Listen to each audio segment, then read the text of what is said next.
कथा, निरोध, मुक्ति, आश्रय।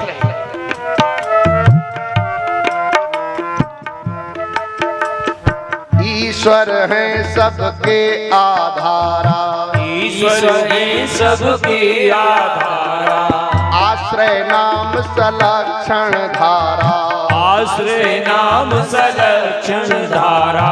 मुक्त होई सब जीव जाना, मुक्त होई सब जीव जाना, ये 10 लक्षण व्यास बखाना, ये 10 लक्षण व्यास बखाना। 10 लक्षण कर लक्षित होई, 10 लक्षण कर लक्षित होई, महापुराण भागवत सोई, महापुराण भागवत सोई। अथ सर्गो विसर्गत से स्थान पोषण मुतया, मनवंतरे ईशान कथा, निरोधो मुक्ति आश्रया। आपो जला इति प्रोक्ता, सबसे पहले जल ही जल था, जल को अयन बनाकर शयन करने के कारण उनका नाम नारायण पड़ा। इसलिए आदि अंत और सब में नारायण ही रहे। विदुर द्वारा कौरवों का त्याग और विदुर उद्धव का संवाद, ज्ञान की ये चर्चा है। श्री कृष्ण विरह से व्याकुल उद्धव द्वारा श्री कृष्ण की लीलाओं का वर्णन और गायन, मथुरा और द्वारका की लीलाएं, यदुकुल का ऋषियों को श्राप, उद्धव से यदुकुल का नाश और विदुर का मैत्रेय से मिलन और महात्मा से महात्मा में सत्संग। विदुर और मैत्रेय जी मिलते हैं तो सत्संग होता है। महदादी तत्वों की उत्पत्ति और उनके द्वारा भगवान की स्तुति, आदि दैविक आदि कल्पना, विदुर से विविध प्रश्न, परमात्मा ने जो अनेक प्रकार की लीलाएं की, ब्रह्मा द्वारा नारायण की स्तुति और उन्हें सृष्टि सामर्थ्य के लिए वरदान देना, ये 10 प्रकार की सृष्टि हुई। काल, परिणाम आदि के लक्षण से युग, मनवंतर, घटी आदि हुई। मानस सृष्टि से प्रजा नहीं बढ़ पाई, तब शरीर के द्वारा ये सृष्टि हुई। सबसे पहले ब्रह्मा ने अपने शरीर से ही संकल्प के द्वारा सृष्टि की। मारीच, अत्रि, अंगिरा, पुलस्त, पुलह, क्रतु, भगी, वशिष्ठ, दक्ष और नारद। ब्रह्मा के मन से मरीज, नेत्र से अत्रि, मुख से अंगिरा, कर्ण से पुलह, नाभि से पुलह, कर से क्रतु, त्वचा से भृगु, प्राण से वशिष्ठ और अंगुष्ठ से दक्ष हुए। इसलिए आज भी एक दूसरे को ये अहंकार का प्रतीक। बच्चों को भी, छोटे बच्चे होते हैं, कहते खुट्टी और पुच्ची, मने दोस्ती और का खुट्टी। बचपन में हमने भी किया, आपने भी किया होगा, बोल तो दोनों। इसलिए ब्रह्मा के अंगूठे से दक्ष हुए। दक्ष अहंकार का प्रतीक हो। गोद से नारद उत्पन्न हुए। दक्षिण स्तन से धर्म, पीठ से अधर्म, हृदय से काम, भौहों से क्रोध और नीचे के होठ से लोभ उत्पन्न हुआ। वाणी से सरस्वती, छाया से कर्दम की उत्पत्ति हुई। इस प्रकार ब्रह्मा के मन और शरीर से ये जगत आगे बढ़ा। फिर ब्रह्मा के संकल्प सृष्टि से ये शरीर संसार नहीं बढ़ पाया, तब ब्रह्मा ने अपने शरीर के 2 भाग कर दिए। एकैकम दुधा विधाय, जैसे बीज चना एक है लेकिन दालें बोल तो दो है। तो ब्रह्मा के एक शरीर के 2 शरीर हुए। आधे शरीर का नाम मनु हुआ और आधे शरीर का नाम शतरूपा हुआ। तब ये मानवीय सृष्टि प्रारंभ हुई मनु और शतरूपा से। तब ब्रह्मा मन कीन विचारा, ये विधि नहीं बड़ी है संसारा। तब दक्षिण भुज मर्दन कीन्हा, स्वयंभू भय दर्शन दीन्हा। पुनिवाए भुज मथत अनुपा, कन्या प्रकट भई सतरूपा। विषय रहित मन माई समाये, ए उजाई तप करने लागे। अब समय की मर्यादा में ही थोड़ा सा प्रसंग बोल के आगे, प्रसंग बहुत है किंतु आज जहां तक कथा कह पानी थी, यद्यपि मैं नहीं पहुंचा हूं, फिर भी कल दोनों आज के दिन को और कल के दिन को जोड़ करके, क्यों आज जो लक्षण प्राय छूट जाया करते हैं, मैंने उन पर थोड़ा गहराई से चर्चा करने का प्रयास किया और समय तो चलता ही रहता है। स्वयंभू मनु के सुत दोऊ प्रीबत उत्तान पाद भेदो कन्या तीन भई नहुति देहूति आकूति प्रसूति। जरा ध्यान रखना, सबसे पहले मानवीय सृष्टि हुई तो ब्रह्मा के शरीर के दो भाग, आधे भाग से मनु, आधे भाग से शत्रुपा, और फिर दोनों से ये सृष्टि बनी है। तो उस सृष्टि में पहले बेटे कितने हुए? दो।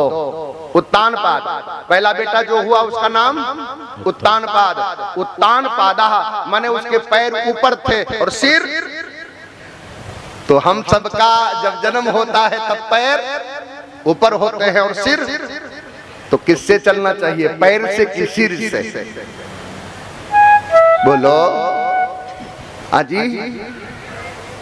हाँ, तो क्रिया के रूप में तो पैर चले, लेकिन केवल पैर नहीं, सिर से चलना, बुद्धि से चलना, दिमाग से चलना, पैदल पैदल पांव पांव नहीं चलना, चलना तो पैरों से, लेकिन बोल तो दो ना। इसलिए माताएं हाथों से ज्यादा क्या मांझती हैं? पांव। पांव बहुत मांझती है, शास्त्रीय विधि है ऐसा। इनको पैर धोने में बहुत वक्त गुजर जाया करता है। वाह, हाँ ठीक है, पर गौर करना, आगे चर्चा कल कर लूंगा थोड़ी सी, क्योंकि विराम की ओर चल रहा हूं। घड़ी हमने देख ली है। बेटे दो, बेटे और बेटी, बेटी तीन। देहूति आकूति प्रसूति। सरकार ने भी हमारी शास्त्र की चोरी की है। प्रसूति, प्रसूति, इसलिए प्रसव होने के कारण प्रसूति वाक्य है। बोल तो दो ना, बहुत अच्छे हो आप, कम से कम नाम तो हमारा शास्त्रीय मर्यादा। वैसे तो मनु की बात का बड़ा विरोध है आज इस देश में, लेकिन फिर भी मनु की बातों को आप पाल रहे हैं। आपको बहुत बहुत धन्यवाद, आपको बहुत बहुत साधुवाद। तो बेटी कितनी हो? कितनी कितनी? जरा भाई कैमरे वाले इधर भी बात घुमा दो, दुनिया जान जाए। बेटियां कितनी हो? तीन बेटियां। बेटियां कितनी हो? दुनिया वालों याद रखना, बेटे दो और बेटी तीन। बेटे से ज्यादा बेटी, बेटा तो तुम्हारा ही कुल तारने में समर्थ हो जाए, संदेह है, लेकिन बेटी दो कुल को तारती है। राजा जनक ने क्या कहा सीता के लिए चित्रकूट में? पुत्री पवित्र किए कुल दो, पुत्री पवित्र किए कुल दो। तो सृष्टि की वृद्धि रखना, सृष्टि का संतुलन मत बिगड़ने देना। बेटियां बोल तो दो, तीन बेटे, दो बेटी, तीन। बेटे से ज्यादा बेटी, लेकिन दुनिया वाले आज बेटे ज्यादा की बेटी, बेटे ज्यादा की बेटी। पर आजकल तो इन्होंने और चोरी कर ली, बोले एक बेटा एक बेटी, एक बेटा एक बेटी, जबकि हमारी परंपरा प्रणाली कहती है बेटे, हाँ राजा का एक बेटा हो ठीक, लेकिन प्रजा के कितने बेटे? दो बेटे। पर यहाँ तो राजा ही मनु है, उसके दो बेटे और उसकी तीन बेटी। उपयोगिता समाज में बेटे से ज्यादा मैं नहीं बोल रहा, आप कह दो साधु पक्ष ले रहा है माताओं का, नहीं, निष्पक्ष बात व्यासगा जी की ओर से। समाज में बेटे से ज्यादा उपयोगिता बेटी की है। किसकी? तो बोलो अब आप लोग बेटियां पैदा होने देंगे कि नहीं?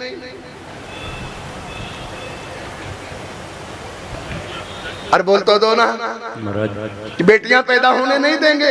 अरे दुनिया के लोग बेटियों को पैदा होने दो, अगर बेटियों को पैदा नहीं होने दोगे तो आगे सृष्टि का संतुलन बिगड़ जाएगा और आने वाले समय में तुम भी पैदा होने में तुम्हारे लिए भी प्रश्नवाचक होगा, तुम्हारा जन्म होगा कि नहीं मैं नहीं कह सकता हूं, लेकिन इस बात को जरूर याद दिलाता हूं, समाज में, इस पूरे विश्व में, भारत में अगर जरूरत है तो बेटों से ज्यादा बेटियों की जरूरत है।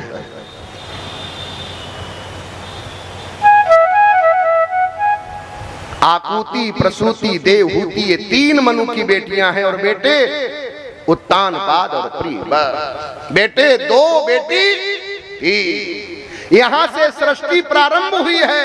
अगर सृष्टि के प्रारंभ में इस विचारधारा को महत्व दिया गया है तो आगे संपूर्ण जगत में इसका महत्व रखने की आवश्यकता है, इसको जीवित रखने की आवश्यकता है। इसलिए याद रखो।